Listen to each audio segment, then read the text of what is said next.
For now, though, we just want to get some final thoughts from our guest here in studio, Felix Odhiambo. He is an election law expert. Thank you so much for staying with us. Does it make sense that the report is not ready up until now and we're still waiting for it? I think it's taken longer than was expected. Okay. But given the issues that the committee was deliberating on, and the consensus that they need to have, and considering the fact that both sides of the political divide, Jubilee and CORD, have very serious, distinct position over this particular bill, a lot of back and forth and horse trading probably is what is taking place right now as we speak. So I'm not surprised. At the committee level? At the committee stage. All right. Yes, at the committee level. All right. So yes. Let's also, I mean, this, the electronic system has really gotten a lot of backup from most of the people who presented at the before the Legal Affairs Committee. The thing is, are we ready for that kind of a system yet? The Kriegler report said that we needed to create a lot of time so that we can get this system up and running before the elections. But now we just have 8 months. As much as it's the most favored one, do you think we have enough time to put it in place properly? Yes, I think we do have enough time. But the problem is, as usual in this country, especially on matters of elections, we start a bit late. Right now, 8 months of the elections, you can see Parliament is debating an election amendments to the election laws. It can work. The essence of technology, what we need is actually simple. It has to be kept simple. What we need actually is electronic voter identification device and the results transmission system. This is the elephant in the room. This is the debate. This is actually what is characterizing most of this debate. Why do we need to identify voters before they vote, and why do we need an accurate and efficient means of transmitting those results? The answer to that question is born out of our experience with the previous elections. And if you look at the practice, and I say this with all due respect to both sides of the political divide, yes. The practice in Luo Nyanza, the practice in the larger Mount Kenya region and Kalenjin Rift Valley, that posts 100% turnout, 99% turnout, or up to 95% turnout is a fallacy. Even among the most contented citizenry, no country witness 100% voting. It doesn't happen. So how can we then cure this? The only way to cure this is to have some form of identification before voting. Secondly, we've seen at the National Tallying Center, particularly with the presidential votes, where results keep on changing. They are results declared in the question is what happens when a voter casts his ballot and when the results are declared. A lot of things happen and results keep on changing. How then can we effectively deal with this? The only way to deal with it is to have a very simple means of transmitting these results. And what is this means? It is exactly what was done in 2002, yes. And potentially in what ought to have worked in 2013. Yes. Contrary to the popular discussion that there is no 3G coverage, what IEBC has as part of the tool to transmit results is the SMS and text-based Safaricom aided infrastructure, where results are transmitted from the polling station via a secure line to the National Tallying Center and the Constituency Tallying Center. We have Safaricom and Airtel almost covering the entire country. But the argument is that there's also a percentage, I think 20%. Which is not. Yeah. And that is where then the second thing happens. And that is what happened recently in Turkana by-election. Satellite telephones. Okay. It's $4 to hire a satellite phone for 24 hours. Okay. Potentially give it $8. The 20% that you're talking about can potentially be addressed very effectively with the satellite phones. Has any other country done this in the past? And the answer to that question is yes. In 2015, Nigeria held one of the most successful elections in the continent, at least given the history of elections in Nigeria. And it underscored the fact that technology can actually be effectively used to enhance credibility and transparency. Okay. And this is what they did. They came up with the most elaborate means of voting, where the first half of the day was devoted to accreditation. In other words, identification of voters. That process took half of the day, of the voting day, where every voter who showed up had to pass through some form of identification. It was only when you were cleared that you proceeded to voting, and that happened in the second half of the day. And that is why, part of the reason why that election was hailed as successful. In 2012 and 2016, Ghana employed both identification. In fact, they came up with a slogan that no identification, no voting. That was the clarion call. So Ghana actually did it and came up with very effective ways of identification of voters. Once you've identified the voters, because that technology, as it identifies voters, it also updates voting. It knows for a fact that in, say, for example, Kindu Muslim Primary School where I vote, between 1 and 10, 7 a.m. and 9 p.m., this number of voters have came and casted their ballot. So it periodically updates voting, so it aids in counting and potentially aids in transmission. All right. Do you think even with that, that's very simple but seemingly successful system, we'd still have to cure the problems that our voter register has? It will, for the simple reason that, and yet, one of the problems that we had in 2013, and it should be pointed out, is that there was no synchronization between the BVR register and the EVIDs, the electronic voter identification device. EVIDs, by the way, for the record, were delivered on the 28th of February 2013. That is when the IEBC received the last batch of EVIDs. Yes. Now, that was a week to the elections. 2 days to the election, IBC ICT department was locked up in Kasarani to try and upload the data on BVR to EVIDs. It couldn't work. Even with a miracle, there is absolutely no way that with the late delivery, that could have worked. Now we need time to transfer data, synchronize data, and once yes, it can be done, and yes, it has happened in other countries, that the data on BVR can actually be successfully transcribed into the EVIDs with the result that it will cure the problems in the BVR. That is why EVIDs couldn't work. We didn't have even time to train the IBC staff on that. All right. Finally, let's talk about going back to the Senate and what we're expecting. Are we likely to see, dialogue take precedence, or are we likely to see them going the National Assembly way and passing this bill? I hope they do. I hope the sobriety and the stakes that is 2017 inform their debate. Of course, thus far, we have seen serious indication of mature and decorum. And mature conduct in the manner in which the Senate is trying to go about this issue, at least compared to the National Assembly.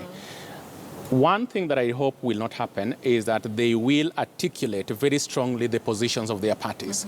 I hope that at the end of the day, they will interrogate these issues very seriously. They will accept the reality that some of the issues that are being peddled about technology and whether it can work, and the dichotomy between manual and electronic system is actually misplaced. And I hope that they're not going to be held hostage with by extreme partisan positions taken by their parties and their principles. All right. Yes. Thank you so much, Felix Ademba, for your time. He is an election law expert talking to us about what the nation is really talking about today. Thank you so much for joining us. Thank you. All right. And so we just want to go back to the Senate and continue listening in. They are discussing the electoral laws amendments. And what has happened is that in the last couple of minutes, the Speaker, Ekwe Ethuru, has given the Senate Legal Affairs Committee another hour to finalize on that report before tabling it at the Senate. So we'll just want to go back there and continue listening in. Speaker, the issue of amending or the proposed amendment to Section 44 has raised a lot of public interest, which I commend personally because I think that is healthy in a democracy.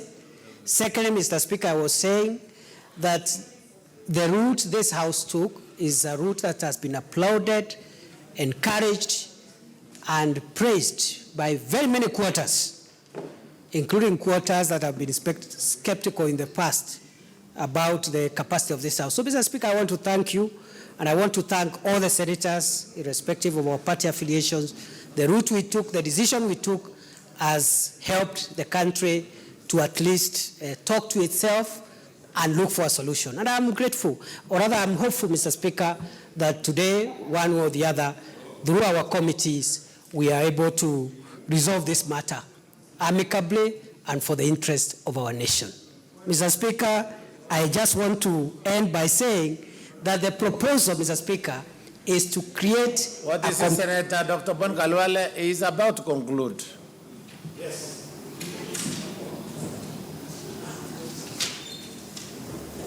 Mr. Speaker, it is precisely because he's about to conclude that I decided to request you that I interrupt him.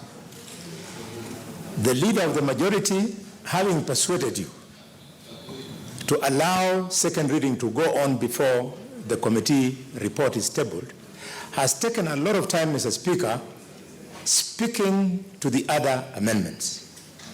But the country today is in tension, not about the education levels of MCAs and people. It is because of an attempt to amend Section 44. Order, Senator. Mr. Speaker, sir. Order. That's a point of argument. No, Mr. Speaker, I want to point to the discretion. In fact, if you are opposed to that particular provision, and the majority leader has failed to convince you, the better for you. Why would you want to aid him? Yes, Mr. Speaker, you've guided me, but the point I wanted to make was not that I invite him to convince me, but I wanted to imagine what will happen in the afternoon. In the afternoon, we shall have the third reading, Mr. Speaker, and the paper will have been tabled. Order, Senator Dr. Bon Kalwale. Yes. Know, I'm always reluctant to order you out of order for obvious reasons, because you are good at what you are doing. But on this one, you are anticipating a debate. This is just the first contribution to the debate. There will be more contributors. Why do you think that the other people will not contribute on the same issue, including yourself? Wait for your moment. I wanted to request you, Mr. Speaker, sir, that in view of the failure by the leader of government side to speak to the amendment that has brought tension in the country, because third reading, Mr. Speaker, it is not a time for debate. You allow us, when it will come to third reading, to debate this point, Mr. Speaker. Mr. Speaker,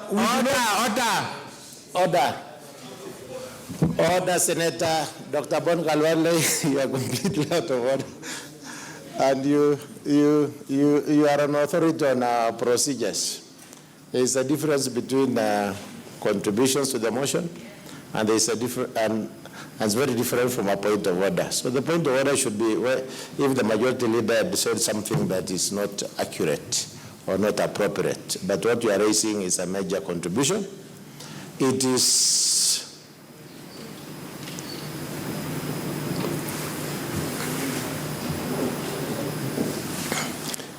about, can't see there properly. It's about 12 past 11. Our session ends at 12:30. I would like to encourage Senator Dr. Bon Kalwale. You still have more contributors to contribute. If one member fails, who tells you maybe the second or any other person will not speak to the same point? Hold your horses. Proceed, complete the majority leader. We need to make progress. Thank you, Mr. Speaker.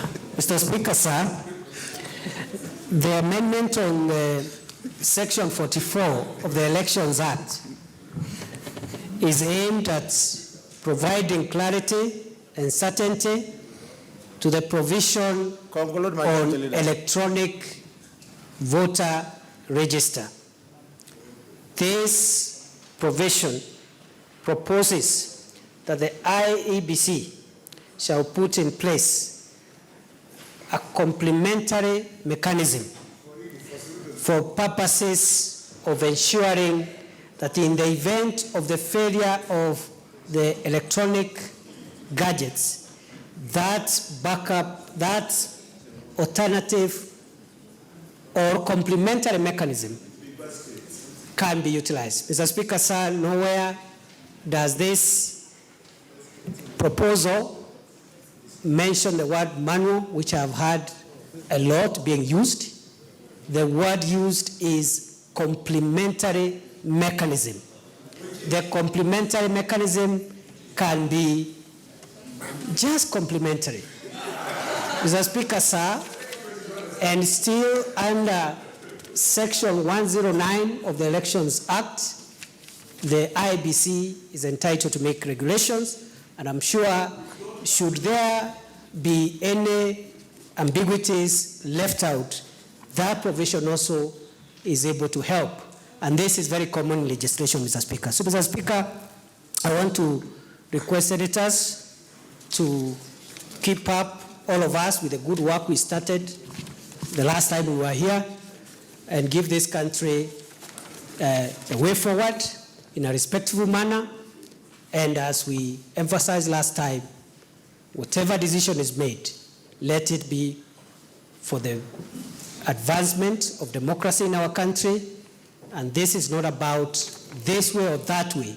It's about democracy, and it's about persuasion, and it's about making decisions. The majority will have their way, the minority will have their say. Mr. Speaker, without much ado, I beg to move. I request Senator Kipchumba Murkomen to second this motion.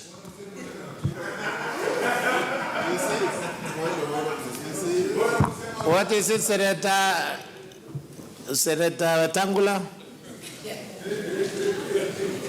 Mr. Speaker, I take cognizance of the fact that my distinguished younger brother is running away from me today. Mr. Speaker, I'm standing on... do you sit down, please? Mr. Speaker, I'm standing on Standing Order 100 in relation to your ruling that we end this debate at 12:30. Mr. Speaker, that standing order gives me and my counterpart an opportunity to address the House on a bill for at least not more than 60 minutes.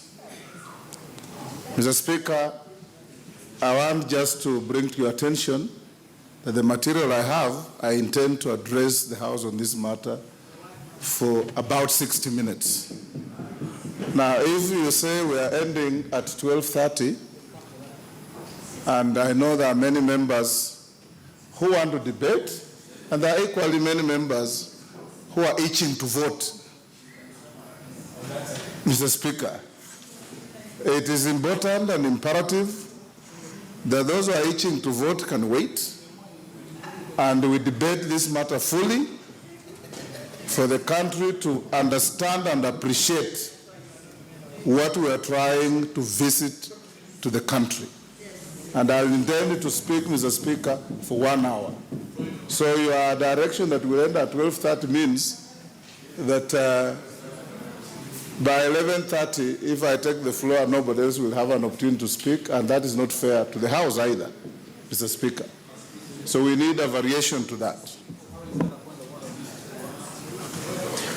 Order, members, order. Proceed, Senator Murkomen to second, but I want to agree entirely with the minority leader. Something should be done, including persuading you not to exhaust your 1 hour. Order, members. Proceed. Thank you, Mr. Speaker. Mr. Speaker, I'd like to, first of all, appreciate the majority leader for eloquently, Mr. Speaker, moving this bill. Mr. Speaker, I beg to second. Mr. Speaker, I'd like to say a few things. One is, Mr. Speaker, last week I didn't have the opportunity to congratulate you and congratulate this House, because we have demonstrated that we are a house of debate and that we are a sober house where, Mr. Speaker, consultations take place. We work towards bipartisan approaches. But Mr. Speaker, we also respect the Constitution when it comes to the democracy that we have as a country. Mr. Speaker, I want also to thank you and to thank the committee, which I sit, Mr. Speaker, as a member of the Legal Affairs Committee, that, Mr. Speaker, the opportunity we had to listen to Kenyans, to listen to various Kenyans who appeared before us, who are not less than 59, Mr. Speaker, and to listen to the memoranda that came from them. It was a good opportunity for us to debunk some of the myths that, Mr. Speaker, have been debated out there that actually don't exist in the actual text of this bill. Mr. Speaker, we had presidential candidates before us. We had Senator James Orengo come before us. Mr. Speaker, we had ordinary Kenyans, people who are in civil society, people who are living their ordinary lives. Mr. Speaker, and we're very happy to say that we are making a decision today, having gone through the process of listening to Kenyans and having given them an opportunity for them to give their views on the bill, Mr. Speaker. Mr. Speaker, this bill is very important, and I want to just point to a few things. First of all, there is the Kenyans have this impression that there was a bill to amend only Section 44 of the Elections Act. I had an opportunity, of course, to serve in the committee that was a joint committee of National Assembly and the Senate,